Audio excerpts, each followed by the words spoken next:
सतयुग में सबसे पहले भगवान का प्राकट्य मूर्ति के रूप में, विग्रह के रूप में हुआ और जब उनकी स्थापना की गई तो बहुत स्नान कराया गया और उसके बाद भगवान बीमार हो जाते हैं और फिर जो है निकलते हैं रथ यात्रा के लिए, दर्शन के लिए। तो वह आज ही का दिन था जब उनको अच्छे से स्नान कराया गया था और इसी परंपरा का निर्वहन आज भी किया जा रहा है। सौभाग्य यह है कि इंद्रद्युम्न महाराज ने, जो कि उज्जैन के राजा थे, उन्होंने ये मूर्ति की पधरावना की थी।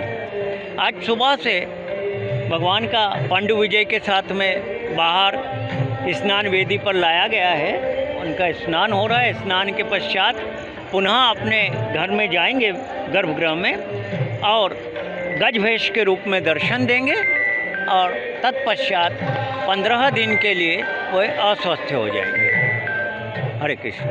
धार्मिक नगरी उज्जैन में वैसे तो कई धार्मिक आयोजन प्रतिदिन होते ही रहते हैं, लेकिन भरतपुर स्थित इस्कॉन मंदिर पर इन दिनों एक ऐसा अनुष्ठान हो रहा है जिसके बारे में बताया जाता है कि इस अनुष्ठान के बाद भगवान जगन्नाथ के भाई बलभद्र और सुभद्रा महारानी बीमार हो जाएंगे। इस अनुष्ठान के बाद भगवान सभी को गज भेष के रूप में सभी को अपना दर्शन देंगे और फिर 14 दिनों के लिए उन्हें गर्भगृह में रखा जाएगा, जहां पर उनका उपचार किया जाएगा। बताया जाता है कि यह एक स्नान यात्रा एक ऐसा अनुष्ठान है जिसके बाद भगवान जगन्नाथ 7 जुलाई को रथ यात्रा के रूप में यहाँ से निकलेंगे।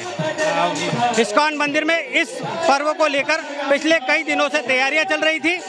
इन तैयारियों के बाद आज यह अनुष्ठान यहाँ पर किया गया है। सुबह 4:30 बजे भगवान की मंगल आरती के बाद उनका विशेष पूजन अर्चन अभिषेक यहाँ पर किया गया। आप देख सकते हैं कि यहाँ पर चारों ओर श्रद्धालु दूर दूर से यहाँ पर पहुँचे हैं, जो कि यहाँ पर भगवान श्री जगन्नाथ जी के दर्शन पूजन करने के लिए यहाँ पर पधारे हैं। आज पूरे दिन भर यह दर्शन होंगे, जिसके बाद भगवान 14 दिनों के लिए बीमार हो जाएंगे और उनका यहाँ पर औषधि के रूप में, औषधि और काढ़े के रूप में यहाँ पर उनका उपचार किया जाएगा।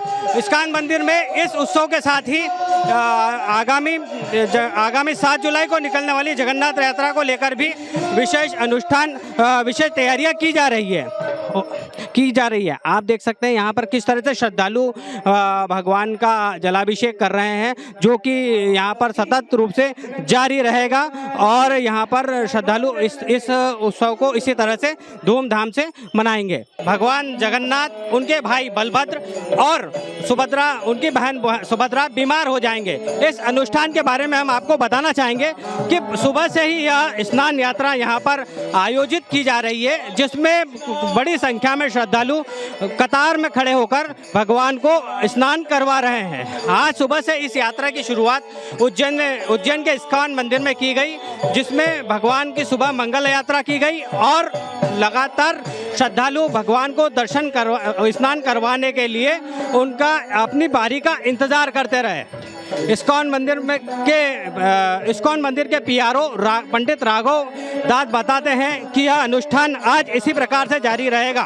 आप देख सकते हैं कि यहाँ पर सुबह से भजन कीर्तन का आयोजन भी किया जा रहा है, जिसमें हरे कृष्णा और हरे राम का जाप लगातार किया जा रहा है। आज शाम तक यह अनुष्ठान इसी तरह तक जारी रहेगा, जिसके बाद भगवान 14 दिनों के लिए गर्भगृह में विश्राम के लिए पहुँचेंगे और उसके बाद 7 जुलाई को भगवान की एक रथ यात्रा यहाँ से निकाली जाएगी।